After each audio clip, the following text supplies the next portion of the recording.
Sejam muito bem-vindos a mais um episódio do nosso podcast oficial. E hoje eu estou aqui com o cara que pôs 2 pedaços de morto dentro de mim. Dr. Zé Carlos, grande cirurgião, me operou todos os atletas profissionais que vocês conhecem, que já se lesionaram.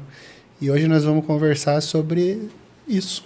Sobre essas lesões? Sobre lesões e cirurgias. É um prazer estar aqui com vocês. Eu tenho que falar vocês porque tem mais gente aí dentro, né? É isso. Mas vai ser um prazer falar sobre lesões, sobre como de treinamento, talvez, uns insights que a gente tem baseados nas lesões que a gente vê, né? Perfeito. Nós vamos começar primeiro descobrindo por que você foi fazer medicina. Olha, é uma boa questão, né? Eu estava pensando na época de faculdade, eu pensava muito em fazer direito e, de repente, me deu essa ideia de vou fazer medicina e foi, mas não tem eu tenho um tio na família que era uma pessoa muito querida, que eu gostava muito, 2 tios médicos, mas assim, foi realmente, eu gostava muito também da parte de direito, dessa parte de história, tudo, mas aí a medicina foi uma nova ideia, e foi uma boa ideia porque a medicina mistura tudo. Você tem a parte histórica também, porque você tem que conhecer o passado para poder entender o futuro. Sim. Né? E também a medicina tem o curador ferido. Né? Eu lembro que tinha alguns problemas de família, tinha gente que o ombro saía do lugar, tal, e aí eu via, né, a aflição, tentava ajudar, essas coisas que levam você a fazer a medicina. Porque falam que tem a lenda, né, de Quiron. Né? Quiron era o curador ferido. Quem foi Quiron? Foi quem ensinou Asclépio, que era o deus da medicina grego, né, todas as suas atividades, como fazer. Como que ele ensinou isso? Ele começou a entender sobre ervas e sobre tudo isso, porque ele levou uma flechada de Hércules, que também tinha sido um aluno dele. Olha só. E aí a flechada de Hércules tinha lá um veneno e ele tinha uma ferida que não curava. Então ele procurava se curar dessa ferida.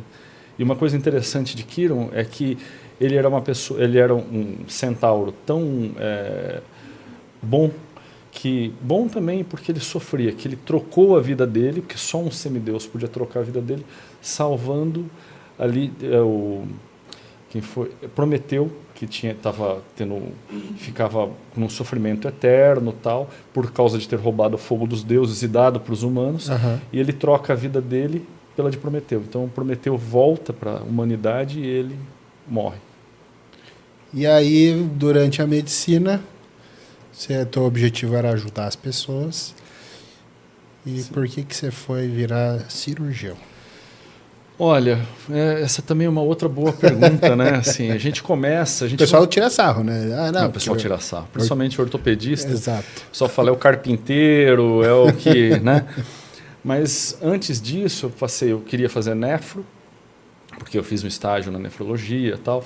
Depois eu fui para neurocirurgia. Durante um período eu queria fazer neurocirurgia. Mas quando eu estava no final, já no 5º ano, a neurocirurgia ela tinha umas cirurgias muito microscópicas e os resultados muito ruins. Tá. Como assim? Você mexe com tumor, você mexe com parte vascular e o resultado bom às vezes é só a não morte, não a melhora completa. E a ortopedia não. A ortopedia ela é diferente. Ela vem para poder melhorar você. Ela vem para poder fazer você voltar a fazer atividade. Você fazer atividade física. A pessoa que tem um problema de artrose, que não consegue andar, para ela voltar a andar, né, ou para movimentar o braço.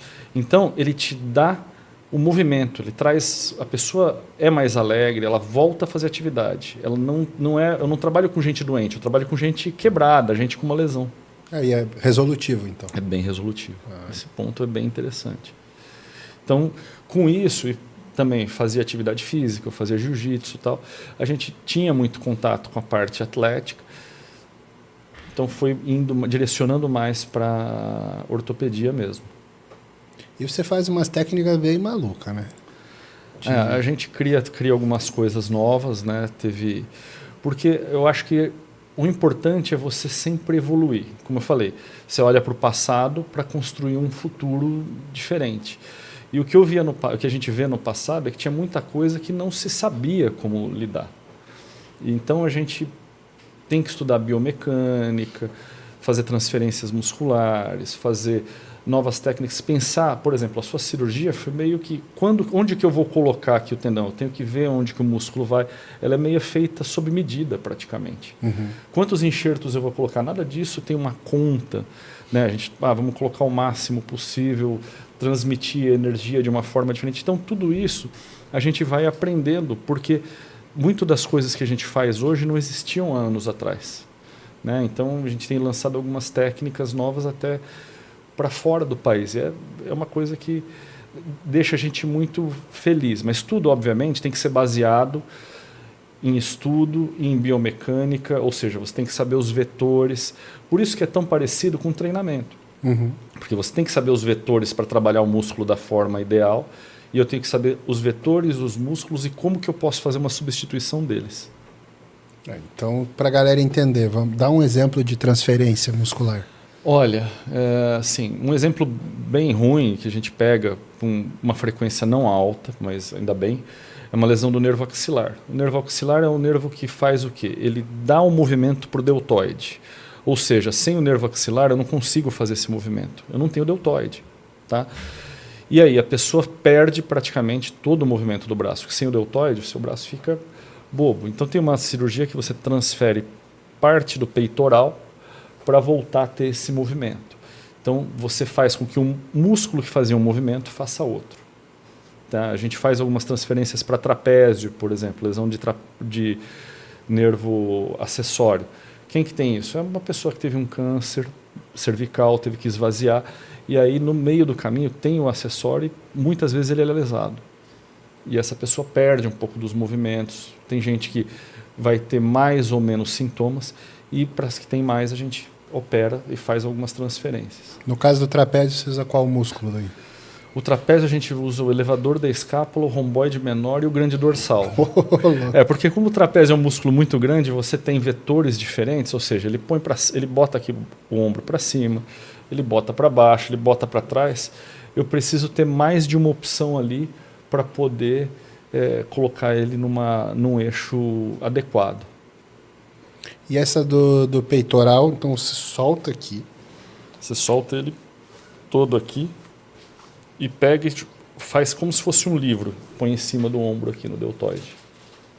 E aí a parte de comando neuromuscular, como é que fica isso? Isso é uma coisa interessante, porque você tem primeiro, tem uma parte do peitoral que ele trabalha bem parecido com o deltoide, que é a parte superior. Tá. Né? Então, todo mundo aí que faz academia, vê lá, vou fazer supino inclinado. Supino inclinado, basicamente você trabalhando um pouco o deltoide anterior e essa porção superior do peitoral. E eles têm uma inervação muito similar. Então, quando eu faço isso daqui, praticamente o seu cérebro muda o comando um pouquinho para poder fazer essa movimentação. A parte mais inferior do peitoral já necessita que você reaprenda. Mas é igual uma criança aprendendo a andar. A criança não tem um controle motor ideal. Você também não vai pensar para movimentar. Você simplesmente fala, quero botar o braço aqui. Você põe. Mas com o tempo, você vai reaprendendo. Então, de um lado você movimenta de um jeito, do outro lado você vai movimentar do outro jeito, o mesmo músculo. Então, qual é o problema desse tipo de cirurgia? Se você faz em uma pessoa muito idosa, ela passou muitos anos fazendo a mesma coisa, e a capacidade de aprendizado vai ficando cada vez menor. Perde a neuroplasticidade. Exatamente. Né? Quando você pega uma crianças têm algumas alterações dessa, por causa de problema do parto, etc. É muito natural, é muito rápida a recuperação e volta à vida normal de uma forma muito mais rápida e mais intuitiva, porque ela naturalmente vai fazendo os movimentos. Você viu o filme do Ben Carson? Não vi. Tem um filme dele que aí até mostra... Sabe quem é o Ben Carson, o neurocirurgião dos Estados Unidos? Foi pré-candidato a presidente. E daí tem uma menina lá que tem 200 episódios de epilepsia por dia. E aí ele identifica, essa região do cérebro vamos tirar. Isso. E aí os pais, não, pelo amor de Deus. Ele falou, não, ela é bem pequenininha, o resto do cérebro vai aprender o que esse pedaço aprendeu. Exatamente. E essa é a neuroplasticidade. Principalmente em criança funciona.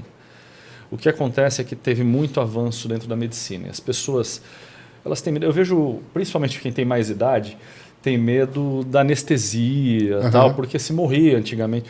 Mas hoje as coisas são bem seguras. E dentro da neurocirurgia, isso na ortopedia também, você consegue determinar o ponto exato que você tem que entrar. E aí, com a ajuda de robôs, você consegue triangular e fazer como se fosse um GPS, mas um GPS trabalhando no micro.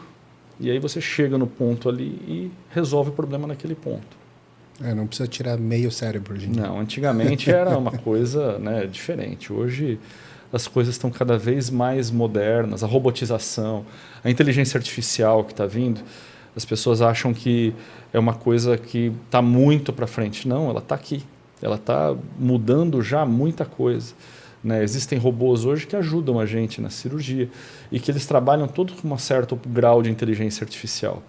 Então você faz, por exemplo, na minha área, faz uma programação, né? Você tira ali, você pega o osso da pessoa, uma tomografia, põe um 3D, aí você usa como se fosse uma caneta, né? Que vai identificar ali o osso quando está aberto, ele sobrepõe a imagem, e aí faz toda a programação com os parafusos para o ângulo que você quer colocar. Projeta? Ele não projeta, você projeta, porque você vê na tela, aí você está colocando aqui, ele bota como se tivesse a tomografia você vendo aqui na tela. É interessante, é uma coisa que a tecnologia tem trazido para a gente. Isso faz com que a gente imagine que antigamente a gente cometia mais erros de ângulos do que hoje em dia. Sim. Então, tudo isso vai fazendo com que cada vez mais a gente tenha tecnologia. Por isso, as pessoas, elas hoje conseguem ter um resultado melhor, mais rápido, né, e mais longevo das próteses, por exemplo. Hoje tem gente que tem prótese de joelho e joga tênis, corre. Né, mudou, corre não, a corrida não vai tão bem, mas assim, atividades que não tenham impacto, vai super bem. Daqui a pouco você fala, Alexa, fecha para mim, faz os Sim, pontos. Terminei. Alex, minha hora, prepara uma caipirinha que acabou aqui, né? É isso? E assim, como você convive tanto com o meio do fisiculturismo, da onde que veio essa... Você conhece todo mundo, né? Da onde que veio isso? Basicamente, conheço bastante gente. Comecei muito com o pessoal do jiu-jitsu, né? Operei vários lutadores e tal. E aí, assim, um dos meus pupilos, e é uma pessoa que eu respeito muito, ele desenvolveu a área de medicina do esporte no limite, veio o Paulo, né? Paulo Musi. Se ele fala Paulinho, é a mesma pessoa. Paulinho, tá? Ele foi... Quando ele entrou na faculdade de medicina, eu já tinha terminado, já estava ali na parte da ortopedia e fui designado, na época, para poder pegar os alunos. Lá tinha aquelas ligas acadêmicas, então a Liga Acadêmica de Ortopedia, eles passavam comigo, eles vinham cirurgia comigo. Então teve vários ali dessa época que começaram a ver cirurgia junto comigo, e o Paulo é um desses. E aí ele começou a gostar dessa área, ele gosta até hoje, fez ortopedia, depois fez trauma do esporte, e ele sempre foi muito ligado à parte de fisiculturismo. E com a trajetória dele, ele entrou cada vez mais nesse nicho. E aí a gente, pela proximidade, acabou trazendo mais esse pessoal, né? Porque o pessoal se lesava. E se lesava muito mais antigamente, porque o treinamento era muito pior antigamente, né? Eu tenho, por exemplo, o Edu Correia. Eu operei ele algumas vezes. E ele fala para mim nessas palavras: olha, se eu treinasse há 20 anos atrás como eu treino hoje, eu não teria as lesões que eu tive. Tá? Por quê? Mudou tudo, mas as pessoas foram aprendendo com o tempo. E como ele estava inserido nesse meio, voltando, ele acabou me chamando para fazer várias dessas coisas. A gente começou a fazer uma equipe que trabalhava mais voltado para atletas, para quem gosta de academia. A gente começou a estudar muito a biomecânica dos músculos e, baseado nisso, a gente começou a ter mais proximidade com grandes atletas, como, por exemplo, Kaminski, como, por exemplo, Renato e outros aí. Sim, que bacana. Agora, observando o padrão de lesão que você opera, né? Vamos começar a dar dicas para as pessoas que estão em casa não precisarem, não que eu quero que você fique desempregado, mas para elas não precisarem. Eu posso dar as dicas ao contrário ou não? Assim, a gente estava conversando, porque aqui tem uma academia muito legal também aqui embaixo, e a gente falando sobre a movimentação, né? E o que acontece é que a gente percebe que a lesão muscular ela ocorre no fim do movimento, ou seja, quando você estica o músculo no máximo e você vai voltar ao movimento. Ou seja, quando você está no bíceps, é no final do movimento, quando você começa a terminar o movimento aqui e voltar para cá. Então, qual que é a forma ideal de você evitar uma lesão? Primeiro, você ter a musculatura alongada. Porque ele tem que ter uma capacidade de movimento boa. Segunda coisa... Flexibilidade. Flexibilidade. Né? Então, a pessoa fala, pô, eu não gosto de alongar na academia. Você está se fazendo com que seu corpo tenha uma predisposição a uma lesão. Tá? Então, você mesmo está indo contra. Tem que fazer alongamento. Quando você está no finzinho do movimento, um pouco antes de terminar o movimento, se eu tenho o alongamento até aqui e eu termino o movimento um pouquinho antes... Eu faço a parte muscular bem. Se eu trabalho com intensidade, eu não tenho necessidade de ir até o fim. Eu tenho uma reserva aqui que, se começar a dar um problema, eu até tenho tempo de jogar o peso ou poder me livrar daquele problema, vamos dizer, que ficou ali. E não ter a lesão. Ou ter uma lesão parcial muito menos agressiva. Isso eu vejo, por exemplo, quem faz supino. Hoje a gente tem indicado para as pessoas fazendo Smith com retentor no final, para você não ter aquele final, aquela hiperextensão e voltar aqui. Porque é aqui que você lesa, não aqui. Se você estiver aqui, eu tenho que ter o movimento até aqui, porque ele tem que ter essa elasticidade. Se eu perco a elasticidade, é outra coisa. Eu não estou falando para vocês encurtarem o músculo. Sim. Eu estou falando para trabalhar e deixar um limitezinho ali para ele. Principalmente bíceps e peitoral. Tá, então agora vamos falar para o cara que entendeu errado. Tá. Então a pessoa que não alonga e que... Começa a ter um encurtamento muscular. Aqui. Isso. Então o cara... Esse aqui é o máximo de flexibilidade dele. Sim. Aí ele teria que vir até aqui só. Aí ele já começa a perder... Aí a gente... O cara, quem não alonga, vamos dizer que a pessoa tem um encurtamento muscular, tá? Existem pessoas que vão ter um pouco de artrose, que tem outros encurtamentos. Se as pessoas têm outros encurtamentos, elas podem vir até o seu máximo aqui, porque o eixo aqui mecânico ele vai ajudar. Mas, por exemplo, quem tem encurtamento muscular, se você trabalha até aqui, talvez um pouquinho menos você tem que vir. Mas o ideal é que você mantenha o seu alongamento o máximo possível. Hoje em dia, as pessoas ficam o dia inteiro no telefone, o dia inteiro no computador e vão fazer academia à noite, né? Quando elas vão fazer academia à noite, elas passaram o dia inteiro encurtando a musculatura nessa posição. Então elas vão ter dor nas costas, vão ter dor nos braços, vão ter dor na cervical, porque elas ficam em posturas muito ruins. O que melhora isso? Alongamento, né? E o alongamento, ele tem que ser não só do braço, não só, alongamento de tudo, né? Bom, você é da época que dizia que não precisava alongar porque quando eu trabalho o agonista, o antagonista alonga. Sim. Tinha essa lenda. E, realmente, você alonga, você trabalha ali de uma forma diferente, mas assim, o que a gente vê hoje, a preservação, o tendão ele tem que ser preservado. Quando você faz atividade física, o tendão não cresce. As pessoas acham que tudo, eu estou crescendo, está crescendo tudo. Não está. O tendão ele continua do mesmo tamanho, ele modifica um pouquinho a composição, vai ficando um pouco mais forte, mas ele tem o mesmo tamanho. O músculo cresce. Se o músculo cresce muito rápido, se o músculo tem uma força muito desproporcional, ele vai jogar uma carga no tendão e o tendão rompe. E o tendão trabalha bem com o quê? Alongamento. É engraçado, o alongamento ajuda ele, porque ele te dá, como eu falei, mais reserva. O tendão tem uma elasticidade que ele pode ir perdendo se você também não alongar.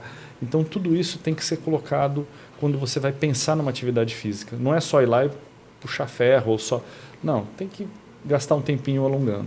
O encurtamento muscular ou tendinoso, ele predispõe a pessoa ou facilita uma lesão? Sim, o encurtamento facilita e também dificulta uma recuperação. Né? E assim, eu tenho um caso que até não foi tão bem, porque ela teve várias complicações no caminho. Era uma paciente que era uma atleta e ela tinha encurtamento muito grande. Por quê? Não alongava, usava as coisas de forma inadequada, também não fez a recuperação da forma adequada que a gente falou. Ouça seu médico, essa é uma boa dica. E aí teve uma certa... Até ficou muito apertada a musculatura e teve até uma morte muscular de uma certa parte ali dentro. Por quê? Você precisa que a circulação seja boa. Para a circulação ser boa e você não tem alongamento, você começa a comprimir quando vai fazer os movimentos, os vasos também. E você predispõe a ter mais dores, a ter ruptura, a ter lesão, a ter uma série de coisas. Olha só, não imaginava isso. Chega a uma apoptose, talvez. Exato. Assim.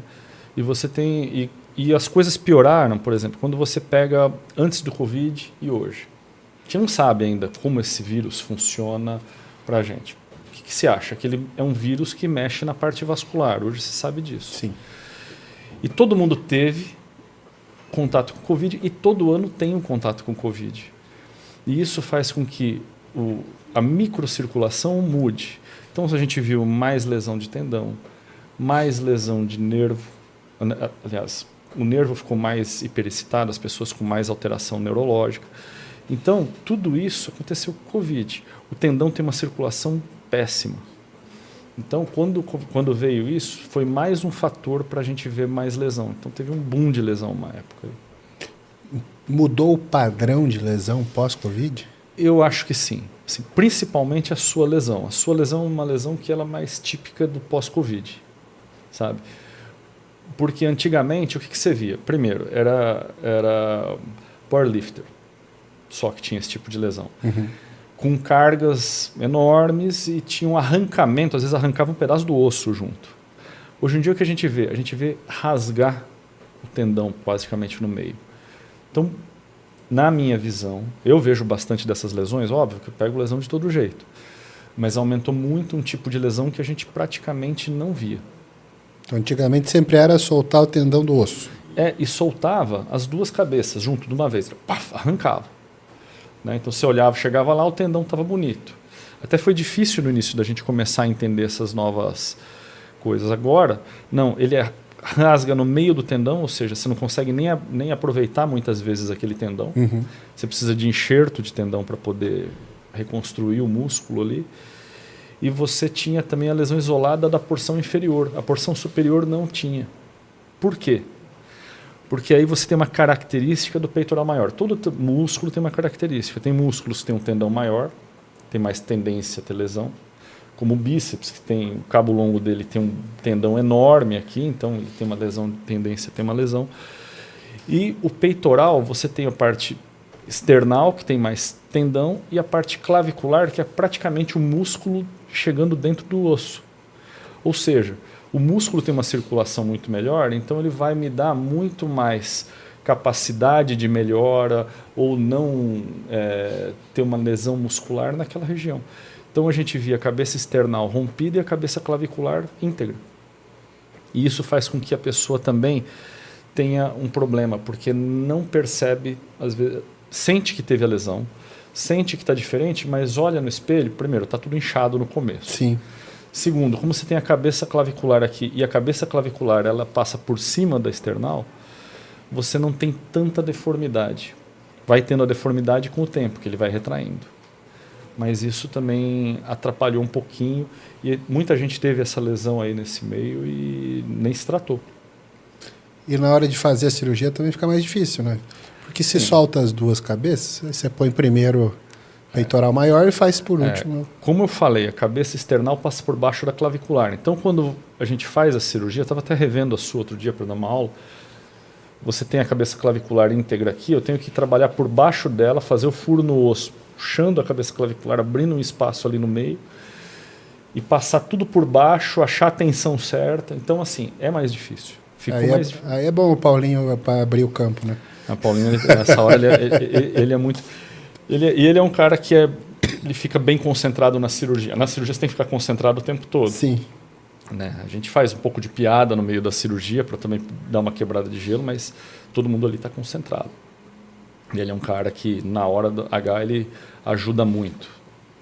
Tá louco. Ainda mais, imagina, é um padrão muito específico de cirurgia quando você vai lidar com um atleta. Não falo nem no meu caso, mas um cara que tem uma massa muito grande, um cara de 120 quilos, coisa assim, para você conseguir abrir espaço. É difícil, às vezes, abrir o espaço. E as posições que a gente trabalha não são as melhores. Mas a gente já está mais acostumado com esse tipo de paciente. Né? Então, a gente tem, por exemplo, acho que eu posso falar até do Cariani aqui. A gente tinha uma abertura do bíceps e fazia de uma forma. A gente estudou uma forma diferente para fazer ele por causa da massa muscular. Ele é totalmente diferente. Sim. Né? Então, trabalhar com gente com massa muscular muda toda a conversa. E ainda tem a questão de você querer preservar a anatomia, né? Exato. Porque o cara que não lida com o atleta, às vezes ele só quer a função. Sim. Né? Devolver a função para a pessoa. Agora, se você lida com o atleta, você quer deixar ainda... E é difícil, porque todo mundo que vai lá fala, olha, não sei se vai ficar uma tensão. A tensão pode ficar um pouquinho diferente. Principalmente, quanto mais vai passando o tempo, como eu digo, peitoral. Tem um paciente que às vezes chegou com 1 ano de lesão. A retração dele, o mesmo jeito que encurta a musculatura, eu não consigo recolocar ela no lugar. Você não consegue puxar, é igual um elástico. Uhum. Se você pegar e deixar um elástico no sol durante 1 ano, ele vai perder elasticidade. E aí você não consegue mais botar da mesma forma. A mesma coisa com o músculo. Tá? Por isso que outro dia veio um paciente, chegou com uma lesão de bíceps, com 2 anos de lesão, uma retração. Eu olhei e falei, olha, você já tem uma adaptação boa, tal, não sei o quê, não precisa operar, mas esteticamente, para mim, isso me incomoda. Eu falei, pois é, mas eu não sei, eu não posso te garantir que ele vai voltar para o lugar. Eu vou abrir e pode ser que seja uma coisa que eu não resolva. Mas eu aviso. Sim. Então, para você voltar 100%, teve a lesão, vai no médico, procura, vê direitinho, pega alguém que tem mexendo mais com a parte esportiva, porque outra coisa que eu pego muito é gente que fala, fui no médico e ele disse que isso não é nada, que eu vou me adaptar. Sim, você vai se adaptar. Mas, por exemplo, eu quero fazer supino em alto padrão. Com uma lesão de peitoral, você não vai conseguir. Né? Então, eu quero ficar esteticamente, eu quero participar de competição. Eu tive uma lesão de bíceps. Proximal, não vai conseguir. Distal, também não. Então, assim, não espere. Faça o quanto antes fizer, quanto melhor o resultado. Por causa dessa retração, né? É a retração. E é o que a gente fala, é o encurtamento.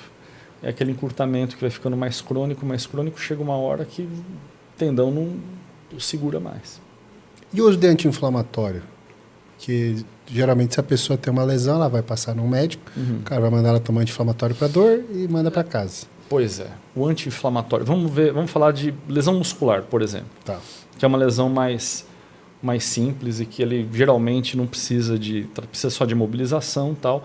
Se você toma um anti-inflamatório e tem uma lesão desse tipo, eu estou com dor, estou com uma inflamação grande, ok. Se a inflamação for muito grande, não tiver jeito, ok. Mas não está tão inchado, mas eu estou com aquele roxo muscular e eu estou tomando anti-inflamatório. Você está atrapalhando a cicatrização. Por quê? A primeira fase de cicatrização é inflamatória. Se eu tomo anti-inflamatório, eu atrapalho essa primeira fase. Tanto que você pode ver, eu não deixei tomar anti-inflamatório no início. Uhum. Dói mais? Dói. Mas você aumenta aí a vitalidade. Né? Se você não tem uma inflamação, a inflamação é o quê? É um sinal químico que traz ali edema, traz uma série de células, tudo, para aquela região. E é importante ter tudo isso para que o seu corpo entenda que ele tem que cicatrizar aquilo lá bem. Se você toma um anti-inflamatório, logo após, por exemplo, uma cirurgia de reconstrução ou ou durante uma lesão muscular, nada vai funcionar bem. E falando em cicatrização, né? No começo o tecido cicatricial ele é amorfo, Sim. Colágeno bagunçado e tal. As pessoas precisam entender por que fica às vezes um tempo parado. A primeira coisa, a gente não deixa muito tempo parado, né? A gente começa a movimentação. Isso quem me ensinou foi o Edu Correia. Ele ficava louco para ter a recuperação mais rápida e ele começou a levantar algumas coisas e a gente realmente começou a usar e funciona bem. Então, depois de 2 semanas de cirurgia, a gente já libera para fazer academia. Mas, obviamente, o lado que está afetado, às vezes que precisa de uma recuperação mais longa, ele não vai ser usado. Usar o outro lado, não fazer aeróbio, porque a gente acha que muito ciclo também pode ir fazendo micro lesão ali. Mas a gente mudou muito como tratar o pós-operatório até das pessoas com tudo isso. Né? Então as pessoas têm que ficar paradas durante um tempo, mas essa cicatrização, as 2 primeiras semanas que a gente fala, é porque é a parte inflamatória. Depois de 2 semanas, acabou o processo inflamatório, as células pararam de vir ali para cicatrizar, e aí você começa a ter um colágeno. O colágeno inicial, ele não é o melhor colágeno, ele é como se fosse uma cola vagabunda. Tá? E aí, tá ali aquela colinha vagabunda, você tem que começar a movimentar, mas sem carga, para poder, logo, ele se transformar numa cola, num super bonder. Então você tem 3 fases aí, a fase inicial que é inflamatória, a fase do colágeno que é mais ou menos, e quando esse colágeno vai mudando para o outro, que é uma fase bem longa, uma coisa bem longa. Mas é aí que começa a botar mais carga, quando a gente já fala assim, esse colágeno já está bem legal. Você vê que, por exemplo, você ficou mais ou menos, foram 6 semanas de tipóia. Uhum. Por quê?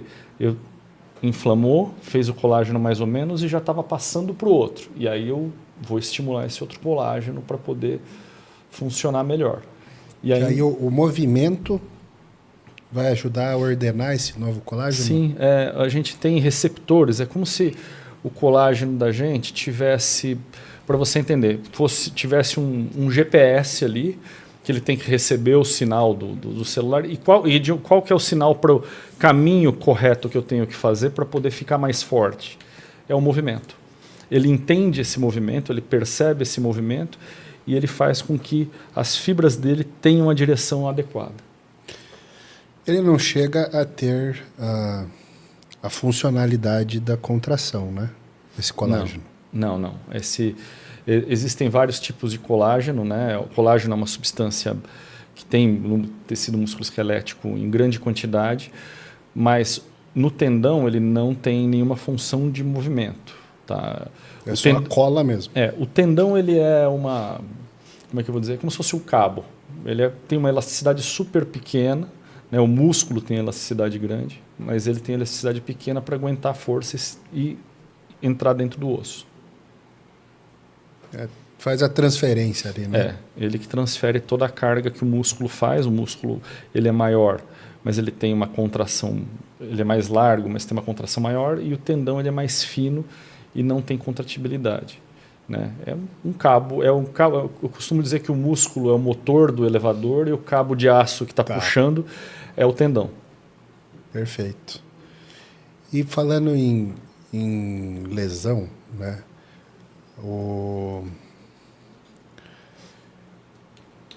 Os músculos mais comuns são peitoral e bíceps, você já falou. Né? Acho que também são talvez os músculos mais treinados, que o pessoal mais gosta de treinar. Eu costumo falar que o ser humano tem... O homem, ele tem poucas vaidades. Um é o peito, outro é o bíceps. É verdade. Então, a pessoa se olha no espelho e ela vê isso. E isso é um grande problema. Você sabe que pessoas como, por exemplo, o Júlio, o Eduardo, eles têm articulação super boa porque eles têm simetria muscular. Tá. Como as pessoas que vão na academia geralmente veem muito mais o peito e o bíceps, isso não é uma coisa que ela pensa em fazer, mas ela faz sem pensar, mais voltado para essa musculatura. Então ela fica desproporcional. Exato. E desequilíbrio é igual um carro que você pega o carro, você solta o volante, ele está andando meio para o lado. Fez isso uma vez, 2, ok, mas se você começar a fazer tudo isso sempre, vai um dia quebrar o carro. Uhum. E é o que acontece. Com o ser humano também. Então, se você está desproporcional, botando uma carga alta durante muito tempo, você vai sobrecarregar demais a sua articulação. Com isso, você consegue ter uma artrose precoce. A gente tem visto muito isso. Artrose precoce. Artrose é o quê? É um desgaste, aí não é mais tendão nem músculo, é um desgaste da articulação. O osso, onde ele faz o movimento, ele tem uma capinha de cartilagem, isso para vocês entenderem, óbvio que ele entende isso bem, super bem, uma capinha de cartilagem ali que faz com que ele tenha uma superfície polida para poder movimentar. Essa capinha vai se desgastando, por quê? porque ela está articulando na posição errada por causa desses desbalanços mecânicos. Tá. E isso faz com que precocemente você perca essa capa e fica osso com osso. E aí você vai ter dor, perda de movimento, uma série de coisas. Você sabe que no início da pandemia, a Ângela falou que estava com uma dor no joelho. E aí a gente foi lá no músico para dar uma olhada. Aí ele pegou e falou, isso aí é porque você parou de treinar por causa da pandemia. Sim. Então, como o quadríceps era muito mais forte que o posterior, ele está tracionando por uma rigidez de falta de flexibilidade, por não usar o músculo, na verdade. Sim, é o que eu falo, equilíbrio. A chave da vida é equilíbrio. Você tem que ter equilíbrio na sua alimentação, no seu treino. Se você não tiver um equilíbrio de alongamento com fortalecimento, também você vai ter esses desbalanços. Então, você quer ter uma vida boa, quer ter uma vida saudável? Equilíbrio. Ah, mas eu quero ter massa muscular. Você pode ter massa muscular com uma vida equilibrada. Como eu falei, o Edu Corrêa é um exemplo. Ele fazia um treino errado, e por isso os tendões dele... Isso há 20 anos atrás. Hoje ele é o cara mais consciente que eu conheço para treinamento. Mas há 20 anos atrás ele fazia um treinamento errado. Mas ele é um cara equilibrado hoje. Se eu olho a musculatura dele, ela é equilibrada. E é engraçado que quando a gente vai treinar, o Edu sempre fala de inserção, origem. Sim. Então, se o cara teve que aprender anatomia no próprio corpo, por causa da cirurgia, para saber qual que é a função desse músculo, ele faz essa rotação. Então, o exercício é aqui. Né? A anatomia é importante. E outra coisa, que aí acho que é o próximo passo, que eu acho que vai ser a próxima grande... é entender a inervação, porque tem músculos que trabalham juntos, simétricos, com nervos parecidos, nervos saindo de pontos comuns e que você estimula conjuntamente durante um exercício. Talvez isso seja o próximo passo aí do treinamento. Mas saber inserção, origem, é fundamental para você ter uma boa performance. Como a gente estava falando agora há pouco, né, do grande dorsal. O grande dorsal é um músculo que é bonito também, que faz tem uma vista bonita, ele e o serrato anterior. E as pessoas antigamente treinavam puxando atrás. Mas o eixo natural dele não é aqui, é aqui. Se você puxa aqui atrás, falavam antigamente, aqui você usa mais bíceps, aqui não. O bíceps você usa do mesmo jeito. É que aqui é a forma natural de trabalho, por isso que ele ganha força quando você faz aqui na frente e perde quando você está aqui atrás. Então, se você trabalha o músculo no eixo dele, você tem que entender o eixo muscular.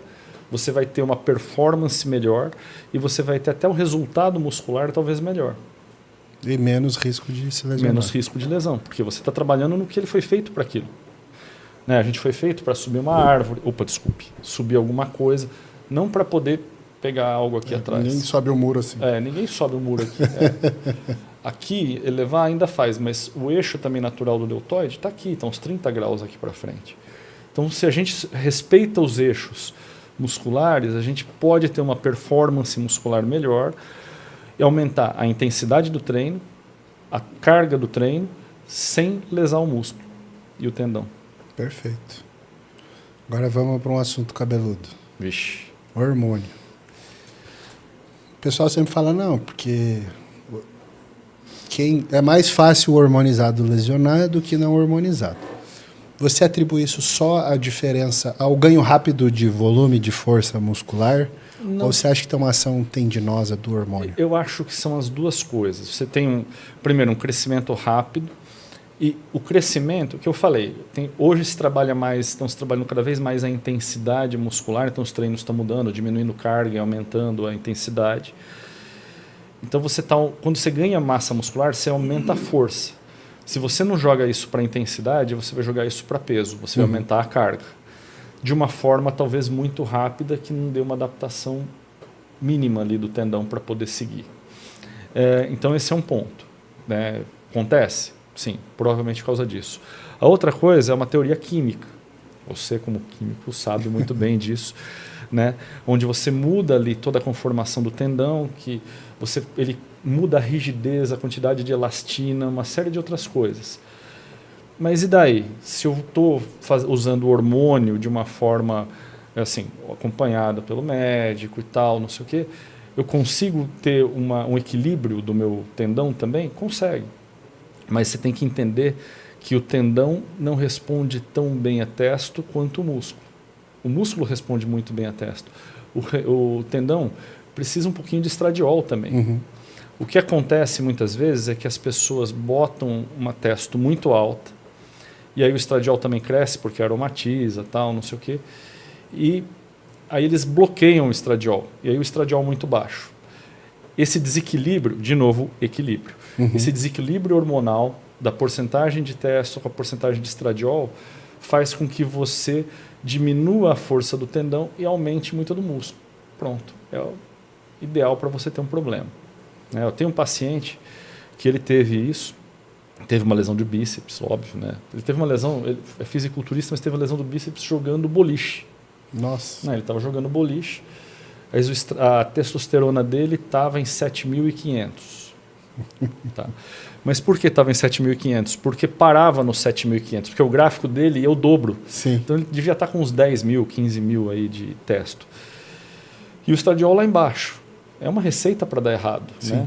Hoje em dia, o ideal é você conseguir acertar toda a parte química, a bioquímica nossa aí, que é tão mais complexa do que a gente achava antes. Antigamente, se falava, hormônio vai crescer. Não é bem assim. Você pode crescer, mas da forma errada, e vai perder também a massa muscular da forma errada, mas muito rápido. O ideal é que você tenha um equilíbrio de uma série de microelementos. Você tem hoje cromo, tem o selênio, tem uma série de coisas que você tem que trabalhar ali para poder ir bem. Eu não sou um gênio disso, isso aí eu acho que você vai saber até melhor, o Paulo, mas esses microelementos eles são hoje cada vez mais importantes e a gente não dava tanto valor a eles. Sim, sim. Tem as metaloproteases, tem uma série de coisas. O próprio magnésio, né? Sim. Para relaxamento, flexibilidade. Exato. Até vi um trabalho recente falando em magnésio, o uso de altas doses de magnésio pré-parto. Para poder melhorar o relaxamento? Porque você tem um excesso de... O cálcio, ele trabalha muito e ele entra como quase para enganar o corpo no meio do cálcio. Isso, né? Um antagonista. O magnésio. E a gente, se você tem um cálcio muito alto e você não tem magnésio, temos equilíbrio. E eu vejo gente, eu mando alguns pacientes que eu olho e falo assim, isso tem algum desequilíbrio que eu não estou entendendo. Eu mando para alguns colegas que vão analisar isso e ver esses elementos que a gente antigamente também não se atentava. E eu acho que com a engenharia genética, com a inteligência artificial, cada vez mais a gente vai entender essas coisas. Com certeza. Pelo menos na parte mental, isso está bem encaminhado, né? Parte de psiquiatria. Sim. Fazer teste genético para não perder tanto tempo procurando a medicação certa, já está funcionando. E assim, mesmo falando da psiquiatria, também evoluiu muito entender como é que o atleta se comporta, como é que algumas medicações também podem influenciar positivamente o estado psiquiátrico e o estado dele de euforia, às vezes demais no treino, ou menos. Tudo isso tem mudado hoje no treinamento. Então, o treinamento hoje, antigamente o atleta era, cara, bota muito peso, quanto mais peso melhor. Você vê os filmes antigos, até do Schwarzenegger, tinha aquele Pumping Iron, sim, né? Que ele mostrava ele tomando 500 comprimidos e levantando um monte de peso e tal. Hoje em dia, mudou. Hoje em dia, com a medicina, a gente viu que você não precisa tanta carga. Você pode trabalhar, obviamente vai precisar de carga, mas a intensidade é tão importante quanto. Ficar numa margem segura ali, né? Exato. Só para a gente não demonizar todos os hormônios. Nós não estamos demonizando aí. Eu estou falando que o hormônio ele tem que ser colocado com acompanhamento. Sim. O que é errado é aquele paciente que chega e fala assim, olha, eu comprei um hormônio que veio do Paraguai. Rapaz, você não sabe de onde veio, você não sabe como foi feito. O que tem dentro. Você não tem a prescrição adequada para você. Mas eu tenho uma testo baixa, eu preciso chegar... Ok, é bom você estar no limite superior, mas você tem que ter um acompanhamento. Se você não tem um médico te dizendo até onde vai o seu limite, onde que é o seguro, onde não é o seguro, e também te falando, olha, isso aqui pode causar tal problema, isso pode... Você está... Até para a pessoa prestar atenção nos sintomas, né? Sim. Então... Senão ela nem percebe. Né? Agora, para recuperação pós-cirurgia, você acha que GH realmente ajuda? O GH, ele funciona bem. Eu acho que é uma coisa que ele pode acelerar aí os processos de cicatrização. Ele tem funcionado bem. Para tendão, eu acho que vai bem. Mas, como eu falei, tudo no comecinho, você pode fazer uma ativação com tudo isso, porque os hormônios, naturalmente, eles vão ajudar a produção aí de GH, do colágeno, de toda essa... Eles vão simplesmente acelerar esse processo, né? Mas depois, e aí? Eu tomei um monte. Primeiro você não tem que tomar um monte, você tem que tomar o que é seguro e o que o seu médico prescreve. Eu tive uma aceleração. E aí, depois eu mantenho isso? Calma. Que o GH, por exemplo, uma dose muito alta, ele pode inibir ali a insulina e fazer um efeito completamente negativo, né? E, então é importante dizer que não é porque você está tomando uma dose alta que a coisa vai funcionar bem. Você pode tomar uma dose que vai funcionar bem, acima daquela dose não vai funcionar tão bem, né? Então tem que ter, tudo que eu falo tem que ter acompanhamento, tem que ser baseado em ciência, no que a gente estuda, tal. A testosterona, ela ajuda também? Ajuda. Sim, principalmente, eu tenho testo baixa e a minha cicatrização às vezes não é tão boa, tal. Você vai, controla, acerta, tem um resultado melhor, você tem um resultado estético melhor, você tem um resultado funcional melhor. Mas tudo tem que ter acompanhamento e equilíbrio. Perfeito. Uma outra dúvida que eu tenho é com relação a suplementos para quem tem dor ou para quem quer proteger, evitar uma lesão. Existem alguns suplementos que você acha que fazem diferença? Tipo, condroitina, glucosamina, essas coisas. Colágeno tipo 2. É uma coisa engraçada, porque assim, tem muita coisa que não tem evidência científica. Mas tem uma frase muito legal do Lancet, né, que fala a ausência de, como é que fala? A ausência de evidência não é evidência de ausência. Tá. Ou seja, você não é porque um trabalho científico fala, olha, não tem significância estatística, ou seja, estatisticamente isso aqui não se provou ser tão bom, que a coisa não seja boa. Ou seja, para você ter uma evidência estatística, só para vocês entenderem como funciona a ciência na área médica, né? Você tem que ter aí, pelo menos, como é uma curva bicaudal, tal, tem que funcionar em 39 pessoas de 40. Cada 40 pessoas tem que funcionar em 39, tem que dar uma diferença para um placebo, para nada. Tá? Se você tem uma coisa que funciona em 8 em cada 10, é considerado que você tem um P de 0,2. Ou seja, você não tem não é significante, estatisticamente significante, mas às vezes é clinicamente significante em 8 pessoas. Então, para que não dá se for uma coisa natural? Sim. É isso que eu penso. Aí, nesse aspecto, você tem a condroitina, a glicosamina, você tem uma série de coisas. O próprio UC2, mas todos eles, quando você dá clinicamente para o paciente, a maioria melhora de dor. Quando tem artrose ou quando tem algum problema. Então, a gente tem que tomar muito cuidado, porque hoje em dia a ciência enveredou por um caminho ruim. Eles só acham assim, é positivo e negativo. Não é assim. Você tem o yin e yang, mas o yin e yang eles se misturam num certo ponto. Sim. E isso que a gente tem que procurar. Eu acho que esse equilíbrio, isso daqui funciona. Olha, quanto que foi o P do trabalho? As pessoas têm que ter um pouquinho mais de iniciativa científica de entender o trabalho, né? As pessoas só pegam o resultado, olham, isso aqui não deu significância estatística. Tá bom, isso é ruim. Não é assim. Uma coisa que eu costumo ver em trabalho é você olhar o gráfico. Sim. Porque às vezes você identifica pelo gráfico que o estudo não durou tempo suficiente, mas que está tendo uma diferenciação. Sim, exato. Se eu desse mais 5 semanas, talvez... Ou então, por exemplo, a gente viu, a gente fez um trabalho recentemente de formas de fixação do bíceps distal, né? E tinha uma forma que ela era melhor do que a outra, mas não tinha diferença estatisticamente significante para isso, né? Ele dava... Mas você via que o valor daqui era melhor do que o valor aqui. E aí, o que eu falo? Elas não são estatisticamente significantes, mas clinicamente são, porque deu uma diferença na qualidade de vida da pessoa. Então, a gente tem que tomar cuidado com tudo que a gente vê. Tem estatisticamente significante, e tem o contrário também. Tem aquela coisa que é estatisticamente significante, mas que clinicamente não faz diferença nenhuma para a pessoa. Então, hoje, dentro da medicina, a gente tem essas coisas que a gente tem que saber trabalhar. As pessoas que ficam vendo só o número, ou então só vê aquela conclusão, não estão chegando no resultado final mais adequado. Então, eu acredito em algumas coisas. Por exemplo, condroitina e glicosamina. Quantos pacientes eu já dei que sentiram melhor? Tem paciente que não vai melhorar, tá?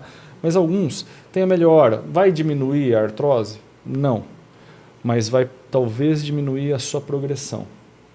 Por isso que ela é tão liberada lá nos Estados Unidos. Né? Então, a gente tem que ficar atento. Tá? E os médicos mesmo, principalmente os médicos novos, eles olham os trabalhos e olham... As pessoas hoje elas são acostumadas com coisas igual, tipo, tinha o Twitter ou o Facebook. Você vê... O Facebook é coisa de velho, né? Instagram.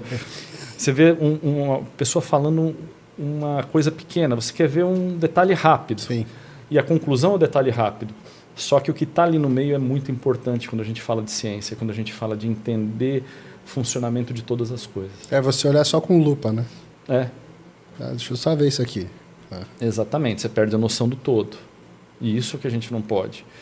E por isso que eu acho, por exemplo, você tem uma série de medicações naturais aí, também funcionam bem em algumas situações, tipo curcumina, está cada vez mais se falando dela. Antigamente, era coisa que a avó fazia que todo mundo, o médico olhava e falava assim, isso é bobagem. Né? Funciona. Eu gosto pra dor, assim, pós-velha. Sim. Funciona, pra mim funciona.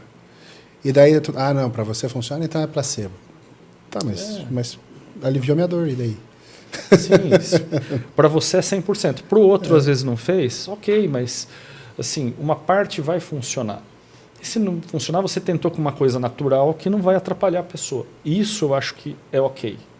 Agora, uma coisa que vai dar um efeito colateral ruim para a pessoa, aí já é diferente. Então até vamos entrar nessa seara agora, porque tem gente que treina e toma anti-inflamatório. Sim. Que a pessoa treina... Não vou nem citar nomes, mas eu conheço algumas que sim, o treino foi muito pegado, eu já vou tomar um Dorflex. Do ponto de vista de mascarador e coisa assim, quais problemas do uso, vamos dizer, indiscriminado de... assim, por exemplo, o Dorflex é um relaxante muscular com analgésico, né? Você tem um problema que a dor é um sinal. O seu corpo está falando alguma coisa com você. Obviamente, se tem uma dor muscular, que treinou um pouquinho mais, de vez em quando, não vai te matar. Mas você está tendo sempre dor em determinado movimento, calma, que o seu corpo está te avisando que ou você está sobrecarregando demais, né, ou você está indo longe demais, ou tem alguma outra coisa errada ali no meio. Um ângulo de movimento, às vezes? Talvez o seu próprio treinamento esteja errado. De repente vale a pena você rever, acertar os ângulos. E outra coisa, o ângulo não é igual para todas as pessoas. Isso eu costumo... Agora a moda dessa coisa de ângulo é pesos livres. Uhum. Não evitar usar a barra e usar mais peso livre. Por quê? Porque às vezes você tem uma movimentação que de um lado é alguns graus diferente do outro, mas o seu músculo funciona bem dessa forma. Tá? Ou então, o aparelho é feito assim, mas para você, aqui te deixa mais cômodo e trabalha melhor outra área. Então, assim, a gente tem que respeitar cada pessoa. Então, mudar os ângulos, às vezes, é importante. Por isso, cada vez mais, eu tenho orientado peso livre. Porque você consegue ter melhor performance, eu acho, com a anatomia mais correta. Eu gosto muito, por exemplo, do supino inclinado. O supino inclinado, se você faz na barra, você tem que fazer de um jeito. Com peso livre, às vezes você muda um pouquinho esse ângulo, que com a barra você não consegue mudar. Às vezes coisa pequena. Obviamente, eu vou fazer aqui em cima. Não.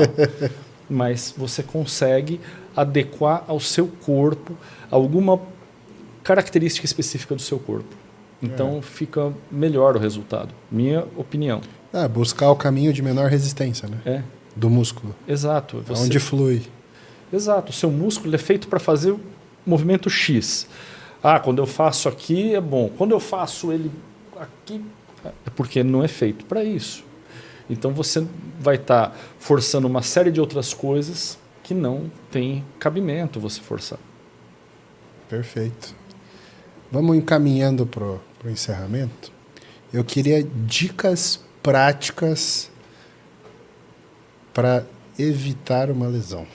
Tá. A primeira dica que eu posso dar é quanto à carga.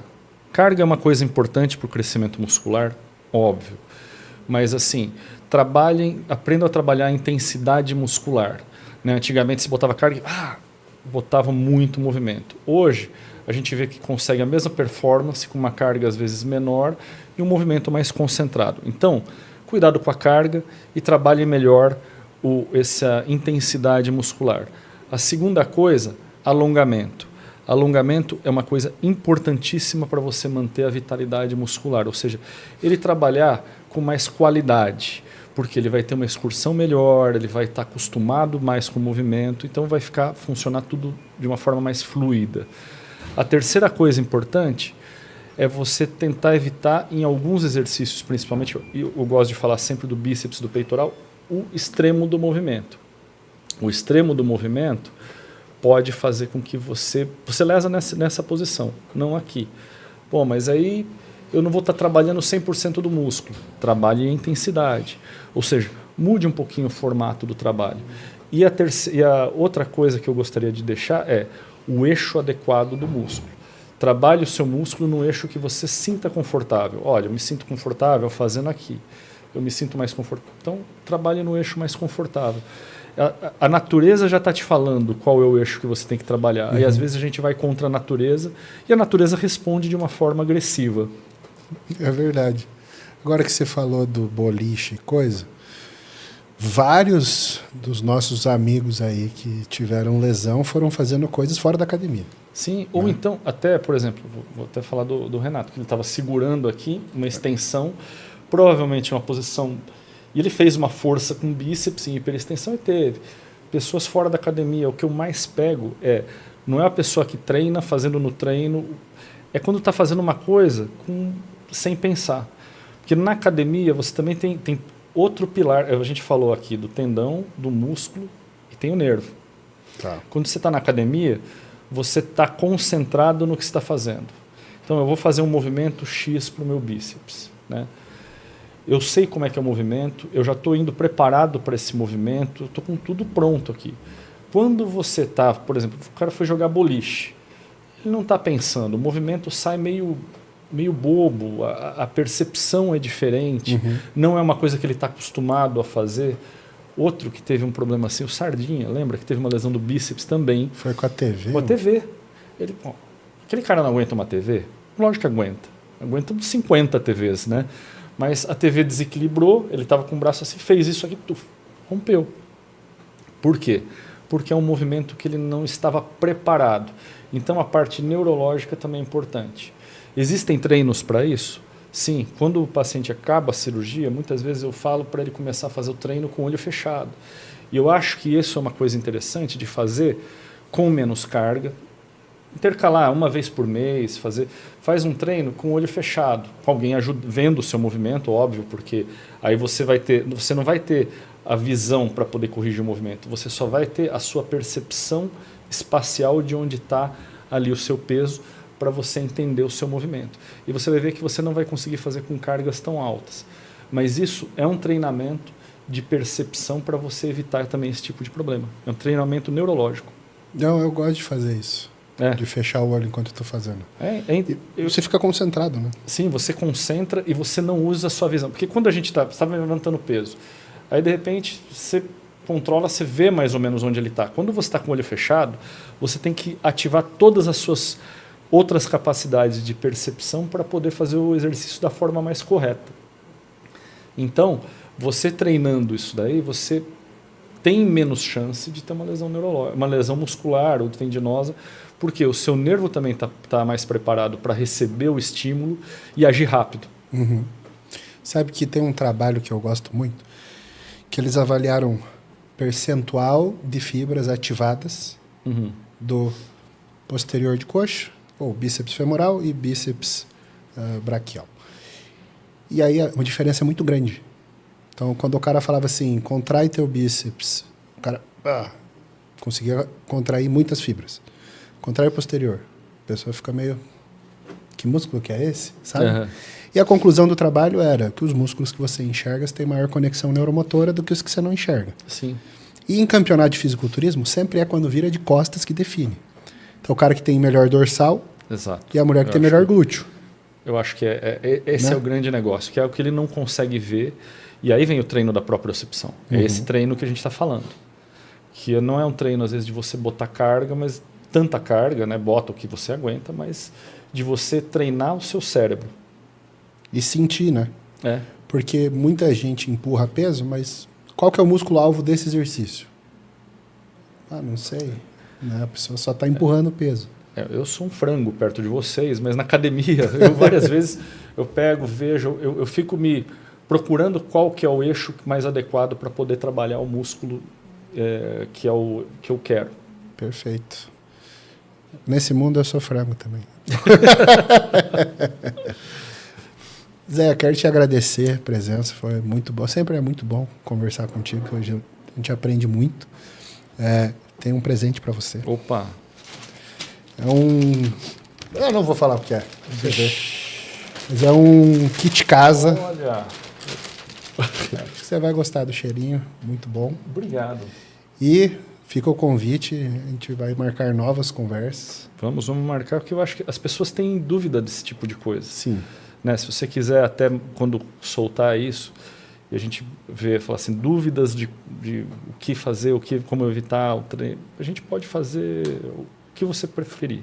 Perfeito, muito obrigado. Pessoal, se inscrevam no canal para acompanhar os próximos episódios e não esqueçam de seguir o Dr. José Carlos. Vou deixar o Instagram dele aqui para vocês acompanharem o trabalho dele. Muito obrigado.